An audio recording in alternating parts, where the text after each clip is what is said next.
junio se celebra el Día del Trabajador Estatal. Lo recordé hoy a la mañana leyendo el artículo de Horacio y lo rememoro tras la intervención. Y nunca lo dije antes en esta asamblea, pero me parece oportuno señalarlo porque efectivamente, como entiende Horacio, pareciera ser que entramos en una situación en la cual cuestiones que no habíamos abordado o no habíamos dicho, deben ser dichas ahora. El 27 de junio se conmemora el Día del Trabajador Estatal en conmemoración a que la Organización Internacional del Trabajo estableció en 2 convenios la obligatoriedad de los estados nacionales de entablar convenciones colectivas paritarias y libertad de sindicalización para los trabajadores del Estado. Y fue enarbolando esta bandera que mucho tiempo después Germán Abdala, siendo diputado de la Nación y dirigente histórico de los trabajadores estatales, propusiera a la Cámara de Diputados la ley de convenio colectivo de trabajo para los estatales. Para los estatales será sin duda por mucho tiempo un hecho auspicioso, un hecho de recordación, y muchas veces está incorporado en el acervo político y cultural de esta historia esta bandera, ¿no? El Día del Trabajador Estatal. Sin embargo, yo creo que es preciso que comencemos a reflexionar acerca de esto que nos proponía Horacio sobre la necesidad de una nueva teoría del Estado. El personal estatal es usualmente, a contrapelo de su propia conciencia, una polea de transmisión de lo que el Estado expresa como modelo de dominación para el conjunto social. Los trabajadores que trabajan en la Comisión Nacional de Energía Atómica, en Dioxitex, en todo el aparato nuclear que ha podido parir lo que Eduardo señalaba hace un rato como Atucha II, en condiciones prácticamente heroicas, Yo he tenido la posibilidad de visitar el Pañol de Atucha II al comienzo del gobierno de Néstor Kirchner, y era penoso ver en estanterías equipos de alta precisión que luego deberían ser empleados para el funcionamiento de una usina atómica, con los riesgos que esto implicaba. Sin embargo, ya sabemos que Atucha II está en periodo de criticidad. Y la autopercepción de los trabajadores nucleares de la Argentina no es diferente a la autopercepción de los trabajadores nucleares de cualquier otra parte del mundo. Todos ellos se consideran partícipes, protagonistas y artífices de la producción de la energía atómica. Algunos reconocen su pertenencia al Estado, otros no. En los casos en que es una industria privada, naturalmente que no. Pero en el caso de la Argentina, esto es particularmente notorio.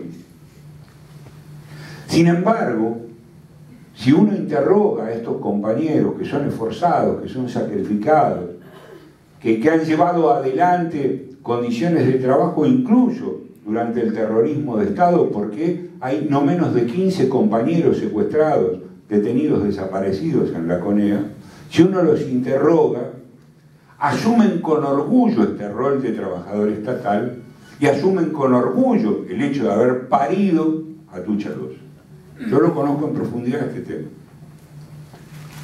Pero no existe ni en esos compañeros ni en el conjunto de trabajadores estatales la percepción de que son polea de transmisión, en tanto personal estatal, de valores que son aquellos que efectivamente se traducen en términos de dominio y en muy pocas ocasiones en términos de dirección para el conjunto de la sociedad. Hay una visión absolutamente corporativa en el personal estatal de esta autopercepción o con esta autopercepción. Sin embargo, le ha tocado a los trabajadores estatales durante larguísimo tiempo, y en particular en el largo periodo de la resistencia al neoliberalismo, protagonizar hechos de avanzada respecto del conjunto social, porque lo hicieron a partir de su resistencia.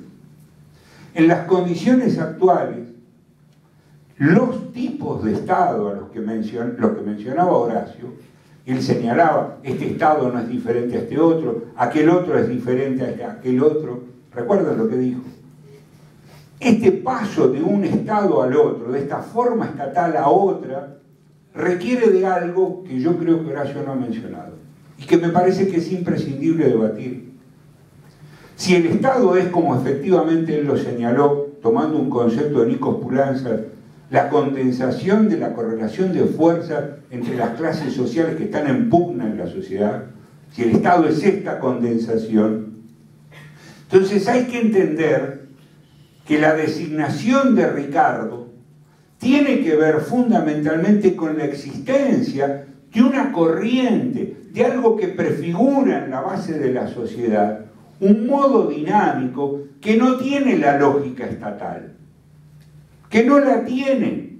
De hecho, Carta Abierta no responde a la lógica estatal. Su propia constitución, en buena medida, explica una parte de la crisis del Estado, en este caso las universidades, como señalaba Pelusa, y este engendro que es Carta Abierta no sale del corazón, del riñón de la universidad en tanto que aparato del Estado.